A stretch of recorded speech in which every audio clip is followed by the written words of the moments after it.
Bonjour, d'abord je me présente un peu. Moi je m'appelle Guilherme Dias da Fonseca, je suis un nouveau chercheur au LIS, je viens en mutation de l'Université Clermont-Auvergne. Donc je vais parler des algos de temps linéaire pour les graphes de disques unitaires. Je mets le temps ici, comme ça je ne me perds pas.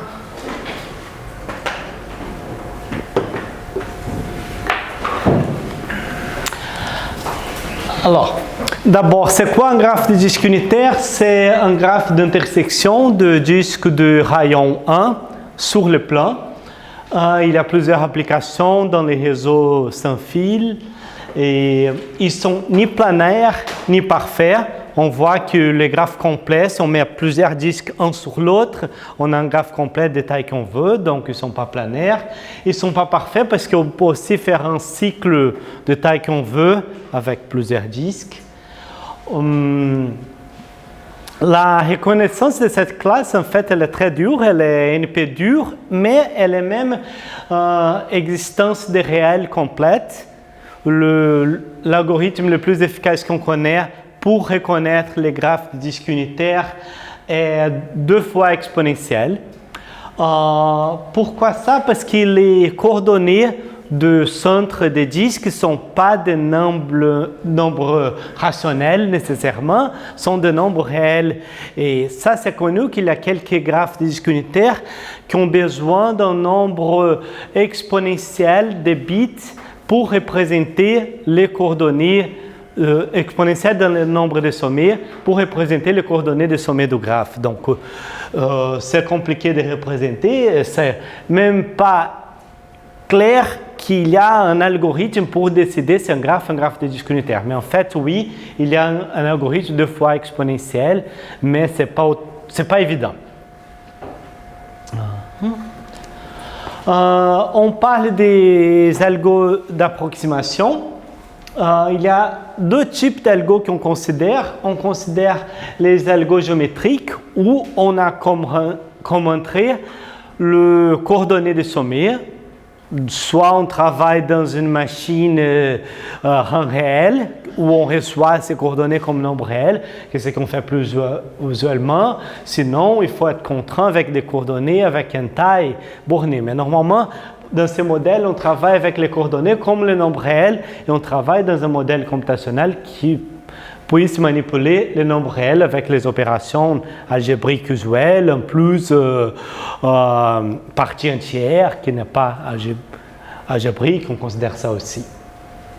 Donc là, on a une arête PQ si la distance entre PQ est inférieure ou égale à 2.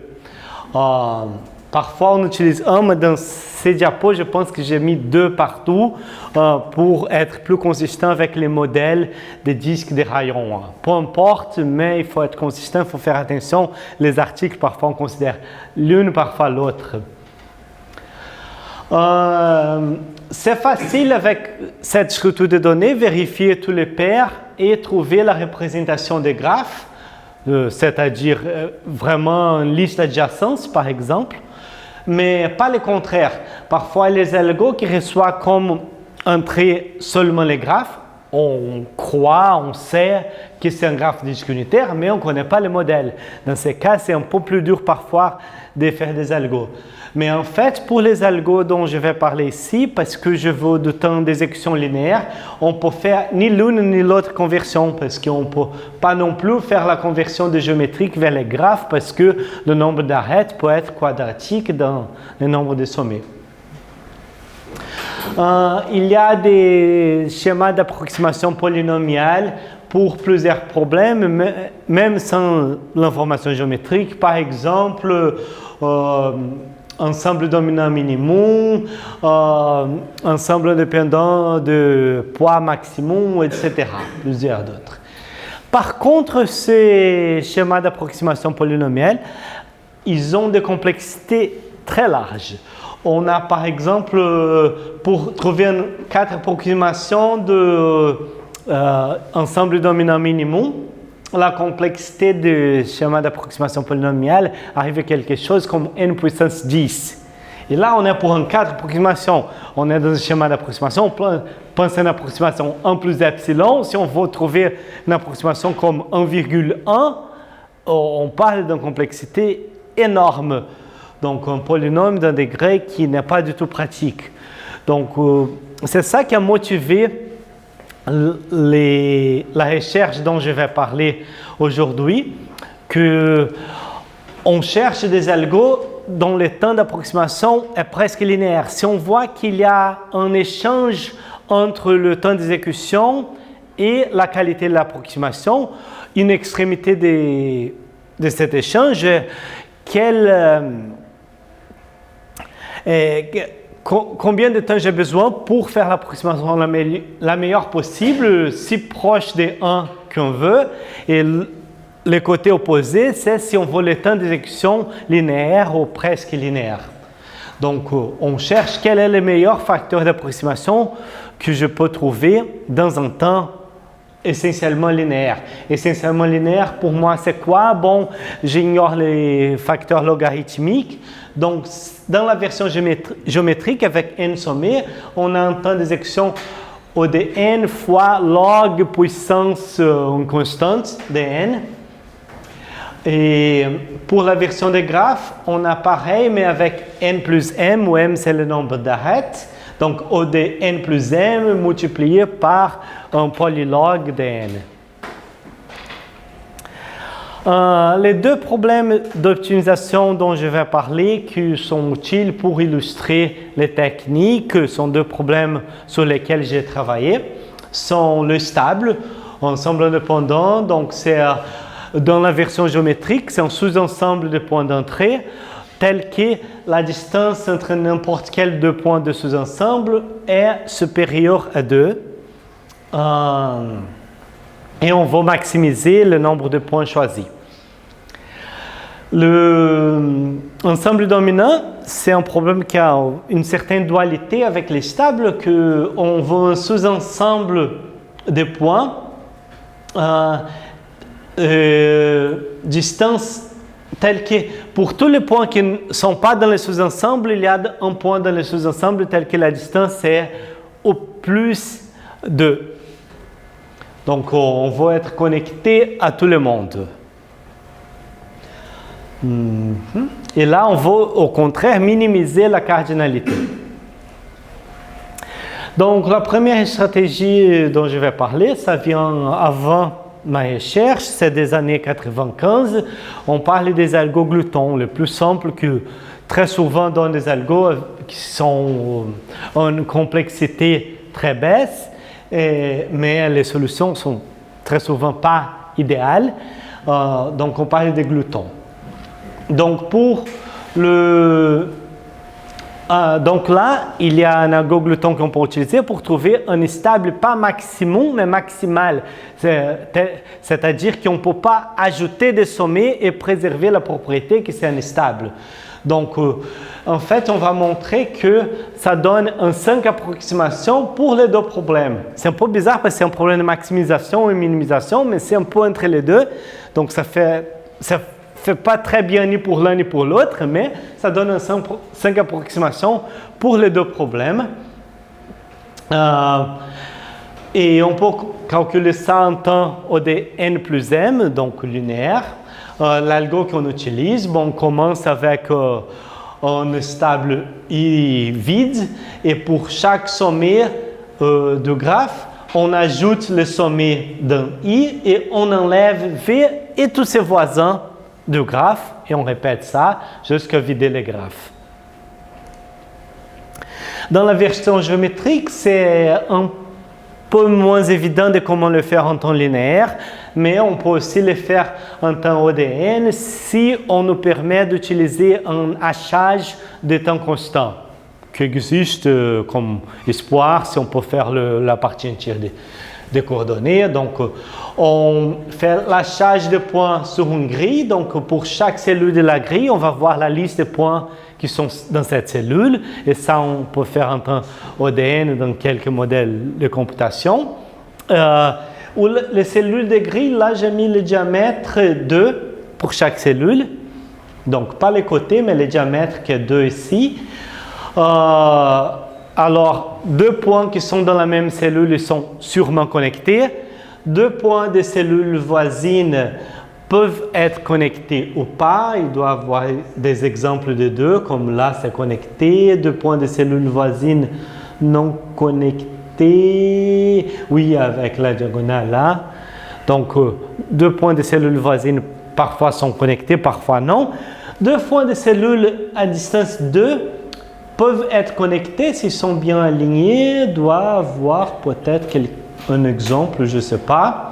Mais si on regarde comme cette distance, c'est 2 divisé par racine carrée de n. Si on a deux points très près à la même hauteur ou même coordonnées x ou y, on peut être connecté. Mais on est sûr que les cellules qui sont très éloignées d'une distance plus de 2 sont sûrement pas connectées. Donc, l'algo qu'on utilise, on commence avec i égale à vide. Pour chaque sommet v de i, on ajoute v dans notre ensemble i.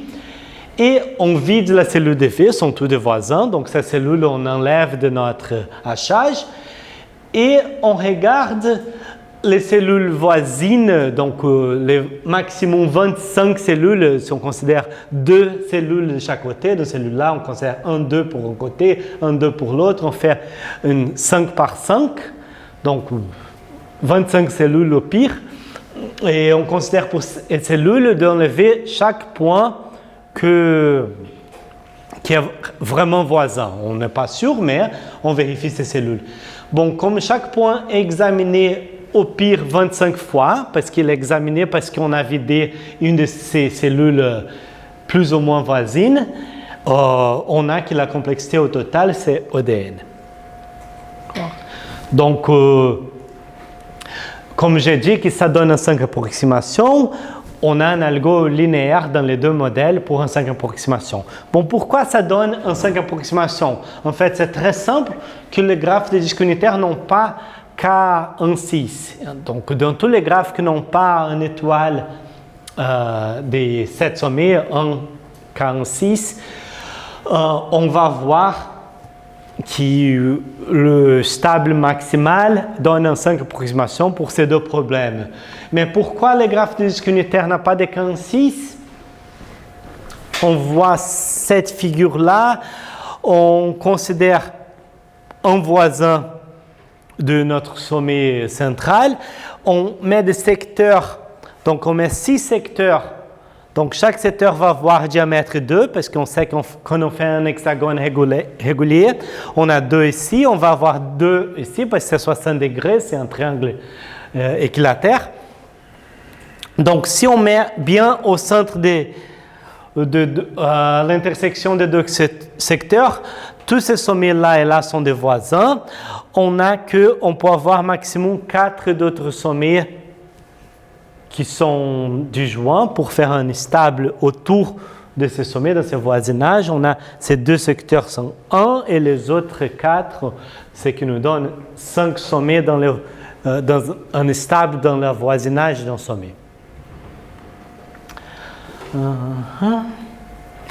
Et pourquoi dans un graphe comme ça, on a une approximation pour le stable maximum? Bon, on a qui pour chaque sommet qu'on a ajouté, on a au pire 5 sommets de la solution optimale, parce que la solution optimale est stable. On a au pire 5 sommets de la solution optimale qu'on a enlevé de graphe. Donc, ça va nous donner cette inégalité que donne un 5 approximations. Là, c'est pour le problème des stables. Je peux faire pareil pour le problème.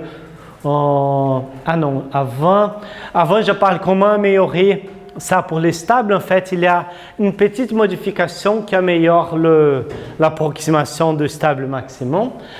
Et si on trie les sommets disons de gauche à droite, peu importe quelle direction, mais on trie les sommets de gauche à droite, le même algo va donner une 3 approximations. Pourquoi? Parce que pour chaque sommet, maintenant, j'ai déjà examiné la gauche, j'ignore ça, je considère la droite, on peut avoir maximum 3 sommets différents par le même argument. Donc là, si je fais le tri ODN log n, donc c'est pas linéaire, mais c'est presque linéaire, on peut faire un 3 approximations pour les stables. Par contre, ça ne va pas marcher pour l'ensemble dominant. Pour l'ensemble dominant, on peut montrer que c'est en 5 approximations avec la même idée qui n'a pas de cas en 6, mais la preuve est un peu différente. Si on regarde la solution optimale, on regarde que chaque sommet de notre stable a au pire 5 voisins dans la solution optimale, ce qui va nous donner aussi l'inégalité qui donne un 5 approximations. Mais là, trier ne va pas nous aider, au contraire, ça ne va pas être pire dans le pire des cas, mais en général, on va justement pas trier les sommets en pratique. Si on veut exécuter cet algo, si on trie, on va avoir une solution bien pire parce qu'on essaie de trier, essaie de maximiser d'une façon informelle le nombre de sommets qu'on a. Et ici, on veut une minimisation. Donc, on a ces deux algos et comment on peut faire mieux? Donc là, une idée, c'est faire la recherche locale. Ça, au moins pour moi, ça me semble un peu bizarre qu'on peut faire la recherche locale avec le temps d'exécution linéaire, parce que la recherche locale, justement, donne des algos très simples, mais très lents pour plusieurs problèmes. Mais là, dans un cas spécifique, on arrive à faire la recherche locale en temps linéaire, ce qui, moi, je trouve surprenant. Donc, c'est quoi la recherche locale en général pour n'importe quel problème d'optimisation combinatoire? On commence avec une solution faisable S qu'on a trouvée, je ne sais pas comment, ben on a trouvé une solution, normalement, c'est facile de trouver une solution bien sous-optimale. Et là, on essaie de trouver deux petits ensembles. Donc, le local, c'est dans le sens que ces ensembles ont une taille normalement constante. L0 et L1. Disons que la taille inférieure à une constante K. Et on va faire la nouvelle solution devenir S moins L0 union L1. Donc, on enlève quelques éléments de la solution et on ajoute quelques d'autres. Mais c'est une petite modification parce que les tailles de L0 et L1 sont des constantes. On peut essayer toutes les possibilités pour voir que ça marche. Parce qu'on veut faire ça de façon que S reste faisable. Donc, il reste toujours une solution de problème. Dans la version maximisation, on va faire que la taille de L0 soit inférieure à la taille de L1. Comme ça, la taille de notre solution sera toujours décroissante. Dans la version minimisation, on veut le contraire. Et on va répéter ça normalement jusqu'à plus trouver tels ensembles L0 et L1 et on démontre que ça donne une certaine approximation. Donc là, ce n'est pas de mon travail, c'est la technique générale qui marche pour plusieurs problèmes. Plus spécifiquement, pour l'ensemble dominant le plus petit d'un graphe de disque unitaire, on va faire quelques définitions. On va parler d'un corona. Un corona, pour nous, c'est un ensemble de 5 sommets, un ensemble C de 5 sommets qui est indépendant et a un sommet adjacent à tous ces sommets. Donc, C, on appelle le centre de la couronne. Bon, je ne sais pas si je vais utiliser ce terme-là, mais donc, il y a un sommet central et 5 voisins indépendants. J'ai dit que la corona et son centre est réductible si je peux enlever tous ces sommets autour, le sommet C majuscule, et ajouter le centre C minuscule, et j'ai toujours un ensemble dominant. Donc, dans ces cas spécifiques, je dis que ma solution est réductible. Cette corona est réductible parce que je peux l'enlever, ajouter son centre à la place. Donc, je vais gagner pas mal de sommets parce que j'enlève 5 sommets et j'ajoute 1. Bon, normalement, on ne va pas voir ça, mais bon, c'est que je montre qu'ici, l'ensemble dominant D n'a pas de corona réductible, on n'est plus dans les 5 approximations, on fait mieux, on a un 44 sur 9 approximations pour l'ensemble dominant maximum. Minimum. Oui, pardon. Là, c'est une erreur, il faut corriger ça, c'est minimum.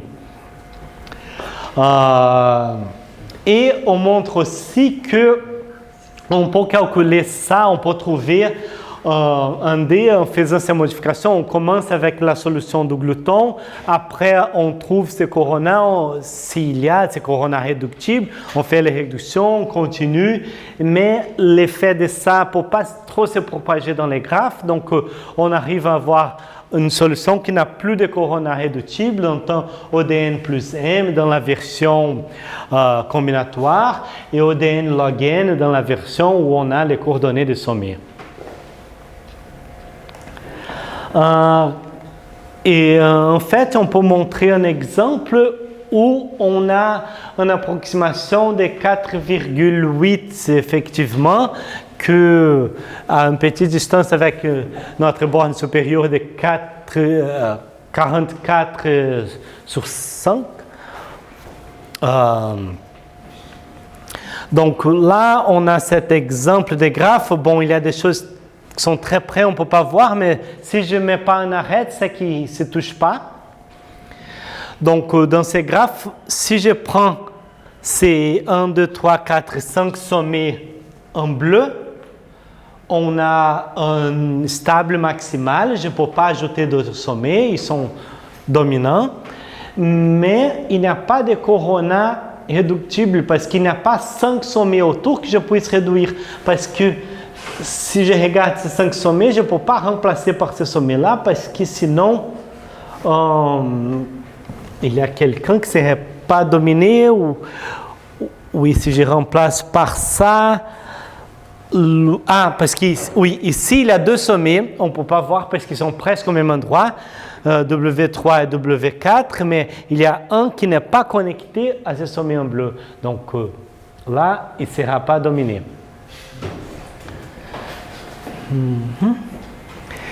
Pour démontrer ça, je ne vais pas du tout faire la démonstration, mais on a utilisé des théorèmes géométriques très durs à démontrer, où il y a des analyses de cas énormes pour démontrer ces théorèmes qu'on n'a pas fait. On a utilisé ce qui existait déjà avant.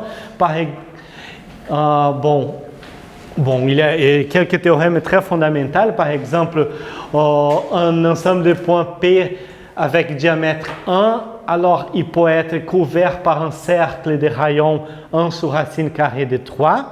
Là, c'est plus facile. Et ça, c'est hyper dur, une analyse de cas énorme, que les rayons de plus petits cercles qui contiennent 13 points, tels que toutes les distances entre ces points est supérieure à 1. Donc, ce cercle va avoir rayon au moins 1 plus racine carrée de 5 sur 2. Et ça, c'est une borne juste, en fait. Donc ça, ce n'est pas du tout facile à démontrer. On connaît pour 13, on ne connaît pas pour 14. Jusqu'à 13, on connaît ces rayons pour toutes les valeurs. Après, on connaît, je pense, pour 24 ou quelque chose d'autre plus grand. Mais pour 14, on ne connaît pas. Et pour 13, il y a un résultat de 2007 qui montre ça. Un autre problème est que tout le packing de 2 plus disques congruents dans une région convexe à une densité de maximum de pi sur racine carrée de 12. Donc, on utilise tous ces genres d'images géométriques, quelques-uns qu'on a démontrés en utilisant ces 3 précédents, à propos du voisinage d'une clique, à propos des dévoisinages d'un sommet, etc. Donc, on utilise ces lemmes pour démontrer que notre algo donne 4, quelque chose, presque 5 approximations. Une autre technique qu'on peut utiliser, c'est la décomposition en, comment on dit strip? Bande, décomposition en bande. Donc là, c'est un autre article à moi avec d'autres auteurs. Il faut corriger ça, c'est déjà publié, je pense. Donc là, l'idée de décomposition en bande, je parle de cette idée d'abord dans une version qui ne donne pas un algo linéaire, mais c'est plus simple. Donc, considère qu'on décompose en bande de taille 2. Donc, toutes ces bandes ont taille 2 et on considère seulement le centre des disques dans la bande. Donc, on va vraiment faire une partition de disques dans deux partitions, les bandes paires et les bandes impaires. Donc, ces bandes grises sont un ensemble et ces bandes blanches sont un autre. On va trouver le stable maximum exact dans les bandes blanches et en même temps dans les bandes grises. Un des deux est plus grand, on prend le maximum de ces deux. On a une deux approximation pour le total parce qu'il n'y a pas d'interférence entre deux bandes grises séparées.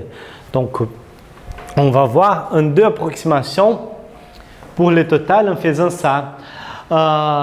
Ce qui est bien est qu'on sait faire la solution exacte en temps polynomial pour une bande de taille 2. Ce qui n'est pas bien, qu'on ne sait pas le faire en temps linéaire. Mais on sait le faire en temps quadratique, n carré log n. Bon, on a montré comment faire ça. Donc, en faisant ça, on prend le maximum de groupes, on a une deux approximations pour le total. Mais bon, ici, l'objectif, sont les algos linéaires, donc je ne peux pas utiliser ça. Ça, c'est quadratique, c'est intéressant, c'est mieux que n puissance 10, mais ce n'est pas linéaire. Comment on peut faire linéaire? Bon, à la place d'utiliser les bandes de taille 2, j'utilise les bandes ici de taille racine carrée de 3 séparées par les bandes de taille 2. Donc, je fais racine carrée de 3, 2, racine carrée de 3, 2. Le problème est que je ne peux plus prendre le maximum de 2. Bon, je ne vais même pas calculer le salles maximum de bandes de taille 2. Ce que je vais faire, je vais faire des shifts de déplacement, de petits déplacements de ces bandes grises et prendre le maximum. Je peux faire le nombre de déplacements que je veux, c'est une constante que je choisis. Et je prends le maximum parmi tous ces déplacements. Donc avec ça, oui, et si je regarde la raison entre racine carrée de 3 et 2, ça va nous donner les facteurs d'approximation. Avant c'était 1 sur 2, maintenant c'est racine carrée de 3 sur racine carrée de 3 plus 2. Donc, ça va me donner mon facteur d'approximation avec un plus d'epsilon parce que je peux faire qu'un nombre fini de déplacements. Et ça va me donner un facteur d'approximation inférieur à 2,16. Chaque bande, c'est facile parce que chaque bande, comme c'est des tailles au pire, des tailles exactement racine carrée de 3, on a un graphe de co-comparabilité. Les compléments d'un graphe de comparabilité, qui sont des graphes parfaits, sont des graphes pour lesquels, en fait, on arrive à faire des algos linéaires. Et ça, j'ai oublié de dire, pour faire cette décomposition en bande, il faut connaître les coordonnées. Si on n'a pas les coordonnées, si on n'a que la description du graphe, ce n'est pas possible, bon, au moins on ne sait pas les faire, une décomposition dans ces bandes parce qu'il fallait en principe trouver les coordonnées et on ne peut pas trouver les coordonnées facilement depuis les adjacences. Donc là, ce sont des graphes de co-comparabilité, mais avec les informations géométriques, on arrive à faire ça bien en temps linéaire. Comment on fait ça?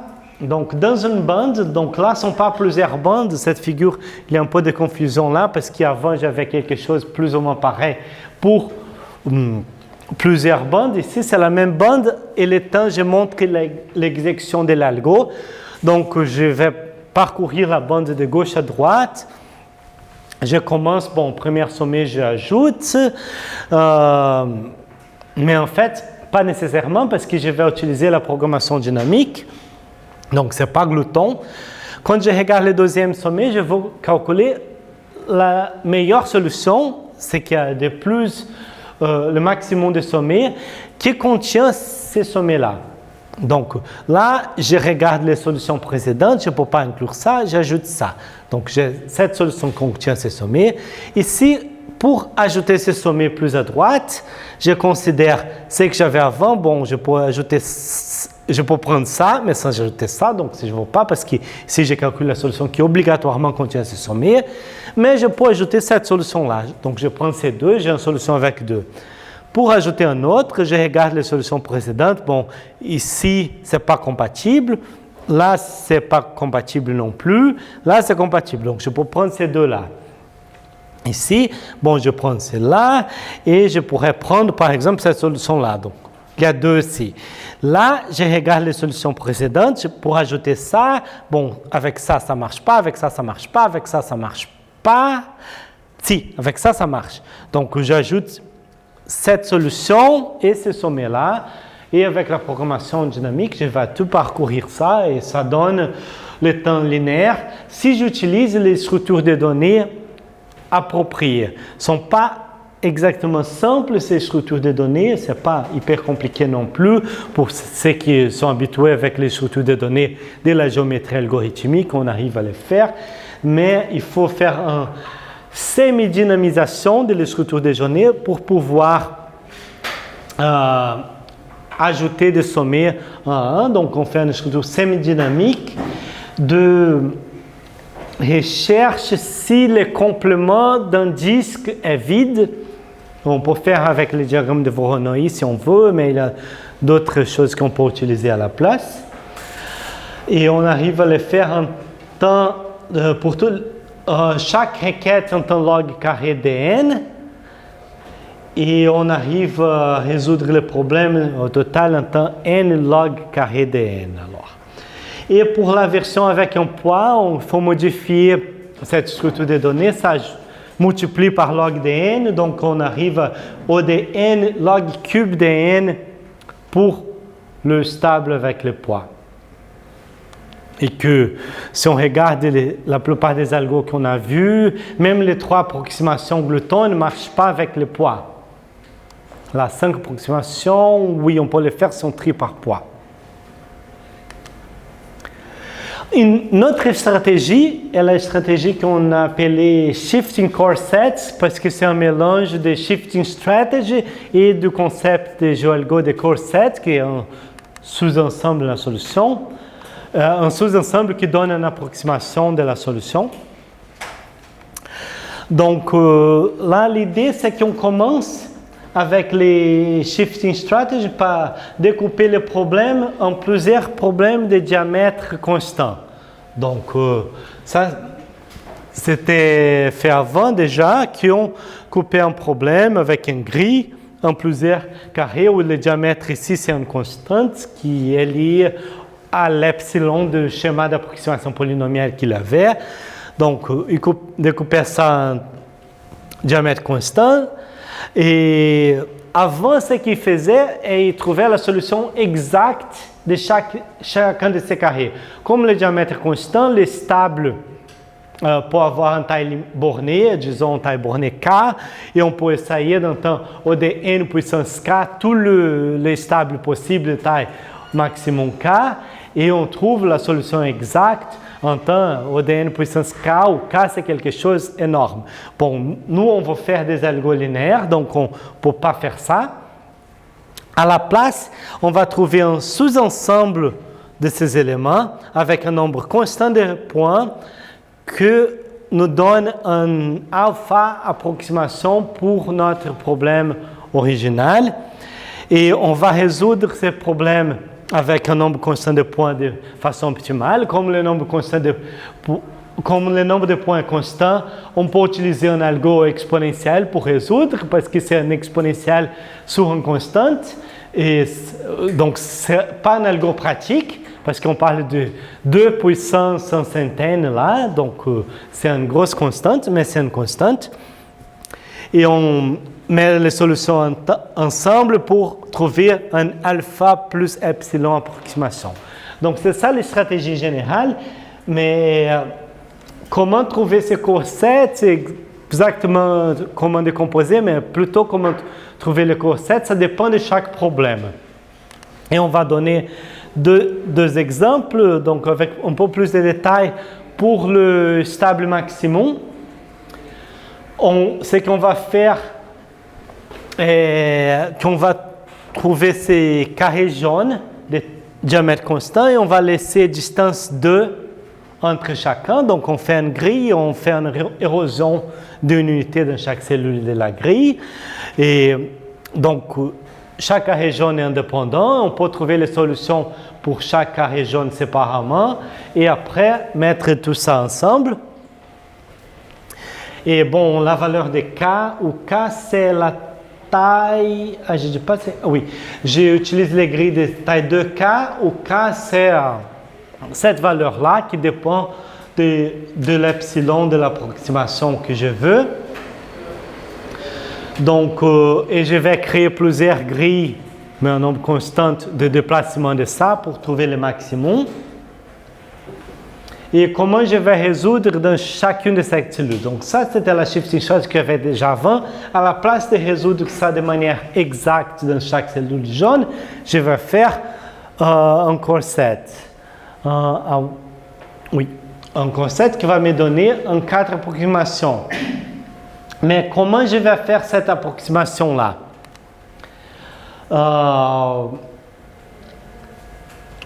Donc, je vais créer une grille. Donc, on a utilisé une première grille pour faire les cellules jaunes, mais maintenant, on est déjà dans la cellule jaune de diamètre constant. Là, on va créer une grille de diamètre 0,29 de chaque cellule. Donc, chaque cellule à diagonale 0,29. Bon, en fait, quelque chose inférieur à 2 moins racine carrée de 2 sur 2. Et on va prendre seulement un point par chaque cellule. Donc, on avait tous ces points-là dans un diamètre borné. Et on va prendre un point par chaque cellule. Ce n'est pas n'importe quel point. Bon, s'il n'y a pas de poids, c'est n'importe quel point. Sinon, on prend le point de poids maximum de chaque cellule. Donc, on a un nombre constant de cellules. Alors, un nombre constant de points par cellule. Et on trouve la solution optimale avec un algo exponentiel pour ce problème-là. Et on va montrer que ça nous donne un 4 approximations. Pourquoi ça nous donne un 4 approximations? Bon, parce qu'on a bien choisi cette valeur de façon que si on prend un stable, un ensemble de disques unitaires qui ne se touchent pas, et on les bouge par, on fait des translations de maximum 0,29. C'est qu'il arrive qu'on ne peut pas faire des K4 comme ça. En fait, donc, c'est facile de montrer que même en connectant les sommets par des lignes droites, on va avoir une représentation planaire du graphe. Donc, c'est un graphe planaire. Tous les graphes planaires, on sait que sont 4 colorables. On peut colorer les sommets en 4 couleurs. Donc, si je regarde la solution optimale, je vais voir que peut-être les sommets de la solution optimale ont été enlevés, mais j'ai mis un sommet qui c'est un placement de maximum 0,29 par rapport à ça. Donc, il y avait un graphe planaire qui associé à la solution optimale. Ce graphe planaire est 4 coloréable. Donc, il y a un stable de 1/4 de sommet de l'optimal que je vais obligatoirement trouver quand je fais la solution exacte pour ce graphe-là. Donc, pour ça, j'ai un cas d'approximation. Est-ce que c'est juste ces bornes? On ne sait pas. L'exemple qui nous donne le pire pour cet algo donne un facteur d'approximation de 3,25. Comment on fait ça? Bon, on a cet exemple-là où on a des tangences, ça suffit. Donc, c'est un graphe de monnaie. Et là, on va voir que si on prend ces deux-là, et il faut mettre des poids. Je mets des poids 1,5 pour ces deux en bleu et 1/4 pour les autres. Là, j'ai une solution que peut-être je vais trouver avec 1, donc 1,5, où il y avait une solution meilleure, où ici on prenait tout ce qui est autour, quand je déplace par un petit peu, ça pourrait faire tout instable. Donc j'ai déplacé, j'ai obtenu ces graphes où le maximum que je peux faire est 1, mais peut-être si je bouge un petit peu dans la solution originale, j'avais un graphe où je pourrais prendre tous ces sommets parce qu'ils sont tout tangents.